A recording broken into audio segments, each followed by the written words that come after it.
భక్తికి ఒకానొకప్పుడు జనక మహారాజు అంటే సీతమ్మ తండ్రి కాదు, జనక వంశంలో వచ్చిన వాళ్ళందరూ జనక మహారాజే. ఇది ఎప్పటి జనక మహారాజు మనకు తెలియదు.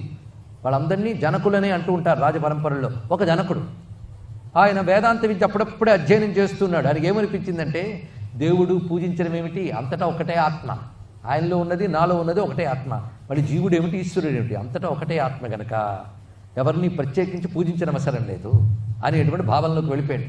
ఎందుకంటే బ్రహ్మజ్ఞానం సరిగ్గా అర్థం కాకపోతే అదొక ప్రమాదం. అందుకే అనేక అద్వైత పండితులు నాస్తిక మార్గంలోకి తిప్పేశారు ప్రపంచాన్ని. ఎందుకంటే వాళ్ళకి ఆ సరిగ్గా అద్వైతం అర్థం కాలేదు కనుక. ఎందుకంటే అద్వైతం భక్తికి విరుద్ధం కాదు. కొందరు అనుకుంటారు జ్ఞాని వేరు భక్తులు వేరని.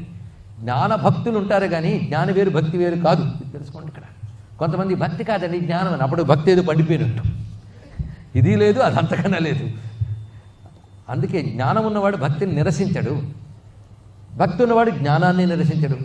రెండింటినీ నిరసించారంటే వాడికి రెండూ లేవని అర్థం, తెలుసుకోండి. ఇక్కడ మొత్తానికి ఈ జనక మహారాజు అప్పుడప్పుడే ఆధ్యాత్మిక సాధన చేస్తున్నవాడు. అంతటా ఒకటే పరమేశ్వరుడు. మళ్ళీ పూజలు ఏమిటి, పునస్కారాలు ఏంటి, ఆయన భగవంతుడే నేను భగవంతుడే, రెండూ ఒకటే ఆత్మ. అది ఉపాధిగతంగా సృష్టి స్థితిలో పరమేశ్వరుడు చేయగలడు, మనం చేయగలమా? ఆత్మ ఒకటే, కానీ తర్వాత అక్కడేం జరుగుతుందో నీకు తెలుసా, ఈశ్వరుడికి తెలుసు. కనుక ఈశ్వరుడికి నీకు ఉపాధిగతమైన భేదం ఉంది కనుక సర్వశక్తి సంపన్నుడైన ఈశ్వరుడిని ఆశ్రయిస్తే నీకు ఆత్మజ్ఞానం వచ్చే అవకాశం ఉంటుంది. కానీ ఈశ్వరుడు ఎవరయ్యా, అంతటా ఉన్నది ఒకటే ఆత్మ కదా, అందుకే ఇవేవి అక్కర్లేదు అన్నాడు. మరి నీ రాజ్యపాలన అవన్నీ నా ఆత్మశక్తితో నేనే చేయగలను అన్నట్ట. ఈ మాట నారదుడు విన్నాడు. ఈయనకేదో బుద్ధి చెప్పాలని తిన్నక గణపతికి వెళ్ళి చెప్పాడు. ఆయనకు తెలిసి ఎవరికి చెప్తే పని జరుగుతుంది. వెంటనే గణపతి నేను చూసుకుంటాను బయలుదేరాడు. ఒకసారి ఒక పేద విప్రుడి రూపంలో బయలుదేరి వచ్చాడు ఆయన. పైకి రాజుగారి నిరతాన్నదానం, ఎవరైనా యాత్రికులు వస్తే రాజ్యానికి దర్శనం కోసం రాజ్యంకి వచ్చే అతిథులు వీళ్ళందరూ నిరతాన్నదానం చేసేవాడు. ఆ రోజు పొద్దున్న ఇంకా వంట ప్రారంభమవుతుందో లేదో ఒక్కడే వచ్చాడు అత్తి. ఆ రోజు ఏంటో ఎవరూ రాలేదు, ఒక్కడే వచ్చాడు. వాడు పేద బ్రాహ్మణుడు. ఆయన సంకల్పించుకుంటే ఎవరిని రాకుండా చేయగలడు. ఎందుకంటే వండిందంతా అందరూ వస్తే సరిపోదు, నేను ఒక్కడు వచ్చాడు. వచ్చి నాకు బాగా ఆకలేస్తోంది అన్నట్ట. వెంటనే రాజు వెళ్ళి భోజనం సిద్ధమవుతుంది అన్నట్ట. అంటే కొంచెం ఆలోచించి మాట్లాడన్నట్ట. నాకు పెట్టగలిగిన భోజనం నీ దగ్గర ఉందా అని అడిగాడు. పోనీ అలా అడిగినప్పుడైనా రాజు ఎవరైనా అని ఆలోచించారు కదా. ఓస్ నువ్వెంతయ్యా, నీలాంటి వాళ్ళు 1000 మంది వచ్చి నేను పెట్టగలను, రోజు ఎంతమంది తింటున్నా నీకేం తెలుసు అన్నట్ట జనక మహారాజు. వెంటనే భోజనానికి ఏర్పాటు చేశారు. ఆ రోజు వండిన వంటలన్నీ 5 నిమిషాలు మొత్తం తిన్నట్టు మహానుభావుడు. తిని అతిథిని అర్ధాకలితో పంపితే మహాపాపం గనక నా కడుపు నిండలేదు, ఇప్పుడు ఏం చేయమంటావు, నువ్వు వండినదంతా నాకు సరిపోలేదు, ఇంకా తినాలనుంది అన్నాడు. వెంటనే మళ్ళీ వండించట. వారు కొన్ని నెలల కోసం దాచిపెట్టుకున్నటువంటి ఆహారం అంతా ఒక పూటలో పూర్తయింది. కడుపు నిండిందా, నిండలేదన్నాడు ఇక్కడ వెంటనే. ఎందుకంటే ఇంటికి వచ్చిన అతిథి అర్ధాకలితో పెడితే గృహస్థు క్షేమం కాదు, తెలుసుకోండి. భోజన సమయంలో వచ్చినటువంటి వాడు ఎవడైనా అన్నం తినకుండా పెడితే గృహస్థు క్షేమం కాదు, భగవత్ శాపం దొరుకుతుందట. ఇంటికి వచ్చిన అతిథి అసంతృప్తితో వెళ్ళిపోయాడా, నువ్వు తెచ్చుకుని పెట్టుకున్న పుణ్యాన్ని పట్టుకుపోతాడు. ఇది తెలుసుకోవాలి ఇక్కడ. జనక మహారాజు ఈ విషయం తెలుసు. దానితో ఏం చేస్తాడు, ఎందుకంటే ధర్మం మీద నమ్మకం ఉన్నవాడు కదా, నాస్తికుడు కాదు. కొంచెం అహం బ్రహ్మాస్మి మొదలు మరొక రకమైనది ఏదో తయారైంది దానికి. ఇది అంటే పూర్తిగా జ్ఞానం వస్తే వేరే విషయం, బిడిమిడి జ్ఞానం దశలో ఇది వచ్చింది బాధ. వెంటనే ఆ మహానుభావుడు ఏం చేయాలి, రాజుకి ఏవైనా కష్టం వస్తే ఆదుకోవాల్సిన మధ్య ప్రజలది. ఊరంతా దండోర వేయించట. ఈ పూట నన్ను ఈ కష్టం నుంచి గట్టెక్కించండి, మీ దగ్గర ఉన్నటువంటి ఆహారాలు కూడా పంపండి అన్నట్టు. ఊళ్ళో వాళ్ళందరూ పంపేటండి రాజు మీద ప్రేమతో. అవన్నీ తిన్నాడు ఈయన. ఏమైంది, ఇంకా కడుపు నిండలేదు. మరి ఏం చేయమంటావు, నీ వల్ల కాదు, నొప్పుకో వెళ్ళిపోతారని చెప్పాడు ఆయన. వెంటనే క్షమించవయ్యా, నా వల్ల కాలేదన్నాడు.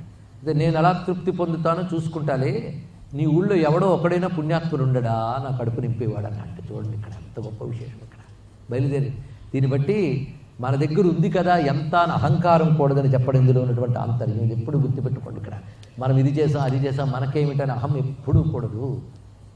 నీకు ఉన్నది శక్తివంచన లేకుండా వినయంగా సమర్పించగలిగితే భగవంతుడు ఎంత సంతోషిస్తాడో. ఇవాళ ముందు చెప్పిన కథ, ఈ కథ కూడా అహంకారాన్ని అణచుకొని ఆరాధించడమే నిజమైన ఆరాధన అనే సారాంశం ఇక్కడ తెలుసుకోండి. మొత్తానికి బయలుదేరాడిన ప్రతి ఇంటి ముందు నాకు ఇవాళ మీ రాజుగారు అన్నం సరిగ్గా పెట్టలేదు, నువ్వు పెడతావని అడుగుతున్నాడు దండోర వేసినట్టు. మా దగ్గర ఉన్నవి కూడా అక్కడికి పంపించా, ఏం స్వామి కడుపు నిండలేదా అని. అంటే మీ ఊళ్ళో ఒక పేద బ్రాహ్మణుడు కడుపు నింపేవాడే లేడనమాట అంటూ బయలుదేరుతున్నాడని. ఊరు బయట ఎక్కడో 2 వృద్ధులు ఉన్నారండి, దంపతులు, వృద్ధ దంపతులు, అతి పేదవాళ్ళు, చిన్న కటిక కుటీరంలో ఉన్నారు వాళ్ళు. వాళ్ళ దగ్గరికి వెళ్ళి అడిగట్ట, వెంటనే వాళ్ళు అన్నారు, రాజే పెట్టలేకపోతే మేమేం పెట్టగలమయ్యా అంటే మీ దగ్గర ఉన్నది కూడా రాజు దగ్గర పంపించారా అన్నాడు. వాళ్ళు మా దగ్గరికి రాలేదు, ఎందుకంటే మాకే తినడానికి లేదు అన్నాడు. అక్కడ ఏదో ఎప్పుడో 3-4 రోజులకోసారి భోజనం, మిగిలిందంతా మేము దరిద్రులమే. కానీ మేము దరిద్రులం అనడానికి లేదు, మా సంపద గణపతి. మేము నిరంతరం గణపతిని ఆరాధించుకునే వాళ్ళం, వాళ్ళు గణపతి భక్తులు వాళ్ళు. అందుకే ఇక్కడికి వచ్చిన వాడు వెతుక్కుంటూ వాళ్ళ ఇంటికి వెళ్ళాడు చూడండి. అందుకే భక్తుడైన వాడు దరిద్రుడి కుటీరంలో ఉన్నా భగవంతుడు వెతుక్కుంటూ వెళ్ళి తలుపు తడతాడు. తెలుసుకోండి, ఇక్కడ తిన్నగా వెళ్ళి తలుపు తట్టి మీరు ఏది మీ దగ్గరుంటే అది ఇవ్వండి, దాంతోనే తృప్తిపడతానన్నాడు. రాజుగారు ఊరి వాళ్ళు ఇచ్చినా తృప్తిపరచలేని నిన్ను మేమేమి ఇవ్వగలమయ్యా? అసలు భగవంతుడికి నివేదించకుండా మేమేమీ తినం. ఏమీ లేనప్పుడు మాత్రం మేము ఆయన నీళ్ళే ఇచ్చా నీళ్ళే తాగుతాం. ఏం చేయమంటాం? ఒక్క నీళ్ళే ఇచ్చారా, ఇంకేమి ఇవ్వలేదా అన్నట్టేనా? ఇంకేమిటున్నాయి ఆలోచించి చెప్పండి అంటే, ఆయన గరికల ప్రీతి కనుక రోజు గరికలు ఇస్తా ఉన్నాడు. ఒక గరిక నాకు ఇవ్వండి. అంత ఆయనకి గరిక తృప్తిపరిచినప్పుడు నాకు మాత్రం తృప్తిపరచదా? చూద్దాం, అది నా కడుపు నింపుతుందేమో అని ఒక్క గరిక పోచని అడిగట్ట. ఇది కడుపు నింపుతుందేమో చూద్దాము అని. ఏమయ్యా ఇంత వంట నీకు కడుపు నింపలేదు, గరికపోచ కడుపు నింపుతుందా అంటే ఏమో చూద్దాము అని చెప్పి చేతిలో తీసుకుని ఆ గరికపోచ నోట్లో వేసుకున్నాడు. వేసుకుని తృప్తోస్మి, నా కడుపు నిండింది అన్నట్టు. వెంటనే అనగానే వాళ్ళిద్దరు పుణ్యం పండింది.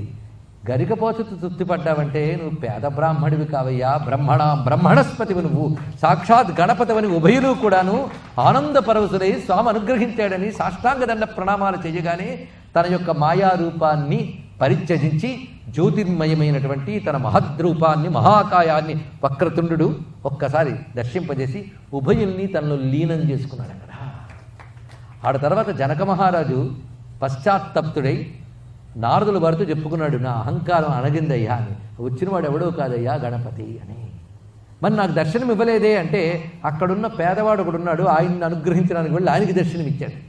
అంటే సర్వసమర్థుణ్ణి, జ్ఞానిని, సంపదలున్నవాడిని, అలాంటి నన్ను అనుగ్రహించకుండా ఆయన్ని అనుగ్రహించాడు కదా అంటే, ఈ అహంకారం ఉండడం చేతే నీకు అనుగ్రహం లభించలేదయ్యా. కానీ అహంకారం అరిగితే కానీ అనుగ్రహం లభించదు. అహంకారాన్ని అర్పించిన వాళ్ళు, అహంకారాన్ని దాచుకున్నవాడు నువ్వు. కనుక అహంకారం అర్పించినటువంటి ఆ మహాత్ముల పేర్లు 2. ఆవిడ పేరు విరోచనాదేవి. విరోచనము, రోచనం అంటే వెలుగు, విశేషమైన వెలుగు కలిగింది విరోచనాదేవి. అతడి పేరు త్రిశిరుడు. ఈ త్రిశిర విరోచన అనేటువంటి గణపతి భక్తులు గరికపోచతోనే గణపతి యొక్క అనుగ్రహాన్ని పొంది ముక్తిని పొందారు అనే కథని చెప్పి, ఇది దూర్వాంకుర మహాత్మ్యము, ఇది విన్నవారిని గణపతి అనుగ్రహిస్తారని చెప్పారు. అటువంటి దూర్వా బిల్వప్రియుడు గణపతి. దూర్వా బిల్వము కూడా. అలాగే మందారం, మందారం అంటే తెల్ల జిల్లేడు. తెల్ల జిల్లేడు కానీ గణపతికి ఇస్తే చాలా విశేషం. మరొకటి ఉంది శమీపత్రం అండి, జమ్మి. జమ్మి ఆకు కాసింత గణపతికి ఇచ్చినా చాలు, సంతోషిస్తాడు. ఇక్కడ ప్రధాన